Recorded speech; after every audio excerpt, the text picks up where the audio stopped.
Well, our market master of the day is with us, so let's take it forward. We have Sandeep Bhatia of Macquarie Group joining in. Sandeep, good morning. Good to have you with us here. Thanks very much for your time.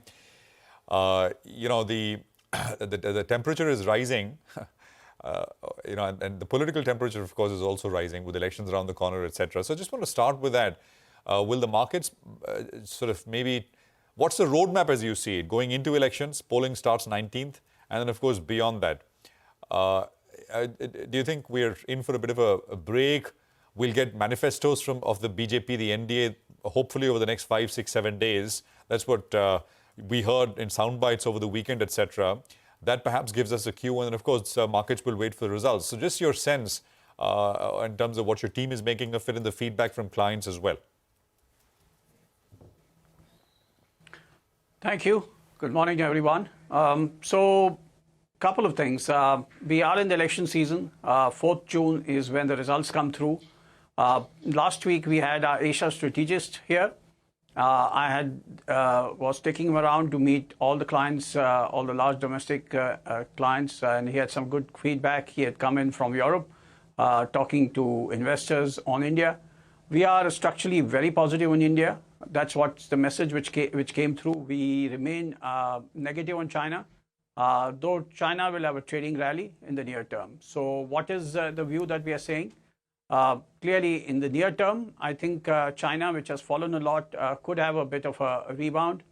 Nothing that will change the dynamic as such within the region. India will continue to gain MSCI rating. India will continue to do well. But yes, in the near term, there is a bit of a trading cycle to play with China. As far as India is concerned, I think now it's become bit of a stock pickers game. Most of the good news is priced in. You talked about manifestos. The market generally wants and expects policy stability, wants the same kind of policies which have been for the last couple of years to continue.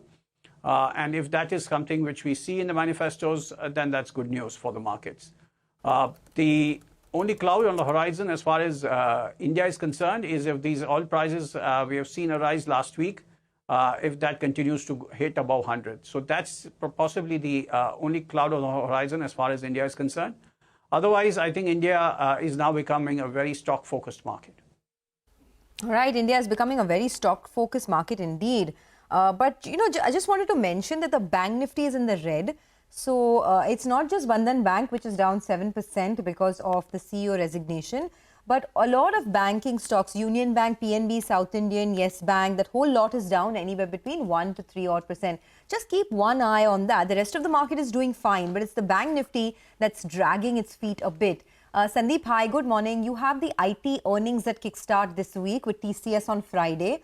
How are you positioned? Because in general, IT has been on the back burner for a while. But do you think it could be a dark horse? Do you think the worst is over? And how should investors look at it?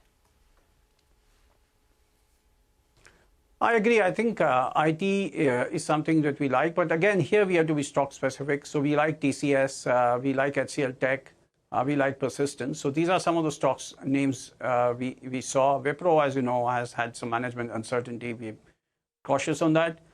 So I would think IT, if you look as a basket of stocks, it depends upon what happens in the U.S. elections. U.S. elections are still a major source of uncertainty, especially in the October to December period. So if you want a big structural up move in IT, that will possibly happen next year, post the elections coming through. In the near term, what we were looking at is rate cuts in the U.S. Those rate cuts, were supposed to happen in March sometime back, but now they are coming in the second half of the year.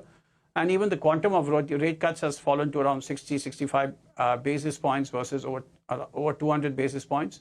So I think I would wait for some political clarity to emerge in the U.S. for a full IT rebound to happen. All right. Hi, Sandeep. Good morning and good to see you, Ben. Last week, the start of the week was HDFC Bank, which was the biggest drag, say, of the last 18 to 24 months odd. But it seems to have found its mojo back. How are you all positioned on the banking names? And at this juncture, what do you all prefer? The PSU banks have done very, very well, but maybe most of the good news could be in the price. What's your preference now? I think it's a very valid point what you said, and something which I hinted at the beginning. It's a stock-specific market now. So HDFC had so much bad news coming in and so much disappointment and so much overweight positions. But now everyone thinks that MSCI weight can go up. That's not happened in the near term, but eventually it can go up.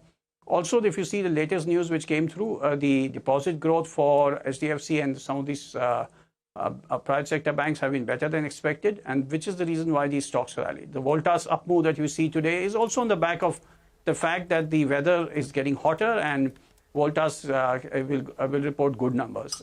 It's another fact that for 2 years, as has been mentioned by your team, it didn't go anywhere. So again, what happened in the last couple of months for HDFC Bank may not be the case for what will happen going forward.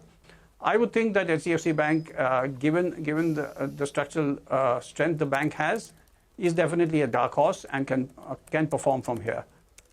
If the rate cut cycle starts in India, I think all these private sector banks will do better. The public sector banks have already run up, but they will also follow. But yeah, I think the focus should be on private sector banks going forward. There are so many themes in this market, right? And one of the themes that's playing out right now is this entire consumer space, or rather the air conditioning space to be precise. Voltas is up almost 10%. You've seen Blue Star and the stocks that are coming out of a big stagnation phase as well. Do you think it makes sense for long-term investors to jump onto this rally? So if you say a long-term investor is a 3-year plus investor, then definitely yes. If a long-term investor is a 1+ year, even in the short term, I would classify a 1 year as a short-term investor. So I would think that, yeah, even in the short term, maybe there are 10%, 15% gains in some of these names. But if you want a 50% gain, it's probably a 3-year cycle. And assuming that we don't see any dislocations geopolitically, definitely all these stocks are good. Okay, all right. Sandeep, what about the real estate basket? How do you play that? There were ancillaries that people were playing. Then there were housing finance companies as well. The core real estate listed stocks itself have bounced back. How do you approach them post this big run? Real estate is like, it runs for a couple of years and then it goes out for almost a decade. We have seen real estate come back after a decade. Given that this is a long cycle play, it's probably the longest cycle play, in the entire set of stocks. So whoever wants to get in now should take a bet that for the next 5 years, we will see continued uptick and no significant pressures. In the near term, the real estate cycle, I think, should continue to do well. We have falling rates in India in the second half of this year. We have general strong demand. Real estate prices have gone up a lot, and therefore affordability becomes a question mark. So unless you really expect strong income growth to continue, the real estate sector can face headwinds. I'm not a big votary at these levels for real estate, but it definitely means that you have to assume at least a 3 to 5 year strong cycle for the broader economy, for the real estate stocks to continue to perform and deliver the kind of returns they delivered in the last 1 year. All right. Always a pleasure speaking to you, Sandeep. Thanks a lot for joining in and giving us your comment. We look forward to chatting up with you in the next few weeks or so.